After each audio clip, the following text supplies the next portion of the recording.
congestion of a railway network benefiting the common man.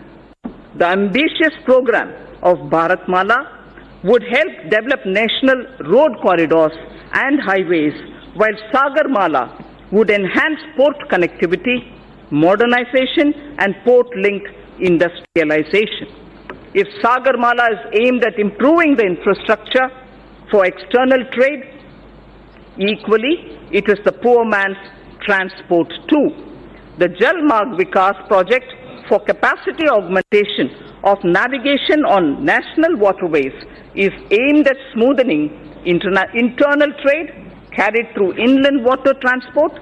These initiatives will improve logistics tremendously, reducing the cost of transport and increasing the competitiveness of domestically produced goods. The UDAN scheme is providing air connectivity to smaller cities and enabling the common citizens of our country to avail air travel. All these programs are also helping bridge the rural and urban divide. As the world's third largest domestic aviation market, the time is ripe for India to enter into aircraft financing and leasing activities from Indian shores. This is critical to the development of self-reliant aviation industry, creating aspirational jobs in aviation finance, besides leveraging the business opportunities available in India's financial special economic zones, namely International Financial Services Center, the IFSC. Government will implement the essential elements of the regulatory roadmap for making India a hub for such activities. For providing an enabling ecosystem for growth in India of maintenance, repair and overhaul, MRO, maintenance, repair and overhaul industry, it is proposed to leverage India's engineering advantage and potential to achieve self-reliance in this vital aviation segment. Government will adopt suitable policy interventions to create a congenial atmosphere for the development of MRO in the country. The new metro rail projects for a total route length of 300 kilometers have been approved during 2018 and 19. Also, during 2019, about 210 kilometers metro lines have been operationalized. With this, 657 kilometers of metro rails network has become operational across the country. 657 kilometers. India's first indigenously developed payment ecosystem for transport based on National Common Mobility Card, NCMC standards, was launched by the Honorable Prime Minister in March 2019. This will enable people to pay multiple kinds of transport charges, including metro services and toll tax, across the country. This interoperable transport card runs on RuPay card and would allow the holders to pay for their bus travel, toll taxes, parking charges, retail shopping, and even withdraw money. Phase 2 of the FAME scheme, following approval of the Cabinet, with an outlay of 10,000 crore rupees over a period of 3 years, has commenced from 1st April 2019.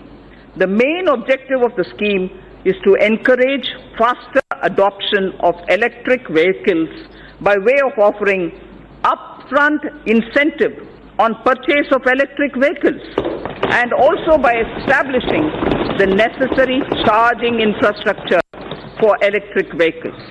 Only advanced battery and registered e-vehicles will be incentivized under the scheme, with greater emphasis on providing affordable and environment-friendly public transportation options for the common man.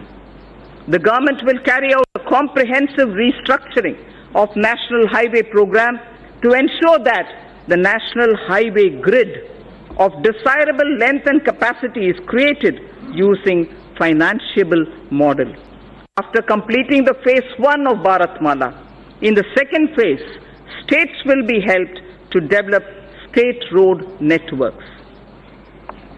We need to develop our inland waterways to shift a significant portion of inland cargo movement from road and rail. This government envisions using the rivers for cargo transportation, which will also help to decongest roads and railways. As part of the Jal Marg Vikas project for enhancing the navigational capacity of the Ganga, a multimodal terminal at Varanasi has become functional in November 2018, and two more such terminals at Sahibganj and Haldia, a navigational lock at Farakka, would be completed in 1920. The movement of cargo volume on Ganga is estimated to increase by nearly 4 times in the next 4 years. This will make movement of freight, passenger cheaper and reduce our import bill. It is estimated that railway infrastructure would need an investment of 50 lakh crores between 2018 to 2030. Given that the capital expenditure outlays of railways are around 1.5 to 1.6 lakh crores per annum, completing even all sanctioned projects would take decades. It is therefore proposed to use public-private partnership to unleash faster development and completion of tracks, rolling stock manufacturing, and also delivery of passenger freight services. To take connectivity infrastructure to the next level, we will build on the successful model in ensuring power connectivity, one nation, one grid. Earlier we spoke about one nation, one card for mobility of common man. Now it is one nation, one grid that has ensured power availability to states at affordable rates. I propose to make available a blueprint this year for developing gas grids, water grids, highways and regional airports. So the scaling up that we talked about, which marks the USP of this government, is revealed in each one of these examples. We do it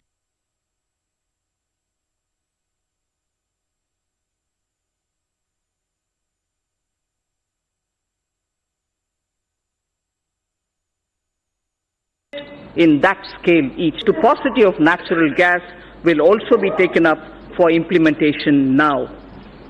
Our government launched Ujjwal Discom Assurance Yojana, UDAY, in 2015, aimed at financial and operational turnaround of discoms.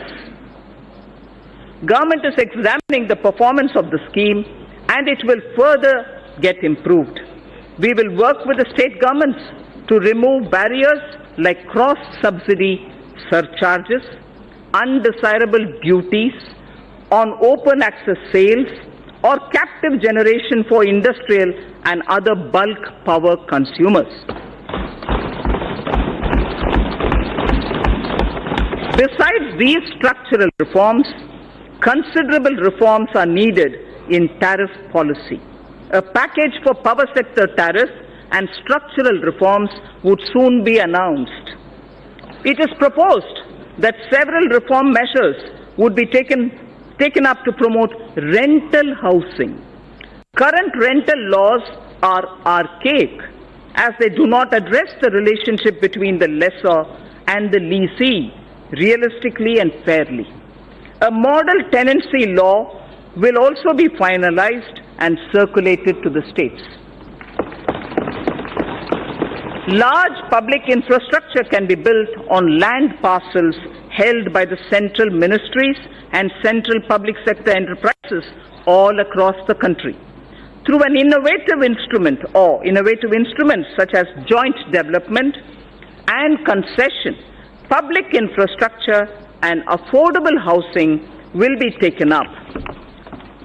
For ease of access to credit for MSMEs, Government has introduced providing of loans up to 1 crore rupees for MSMEs within 59 minutes through a dedicated online portal. Under the interest subvention scheme for MSMEs, 350 crores of rupees has been allocated for the year 2019-20 for 2% interest subvention for all GST registered MSMEs on fresh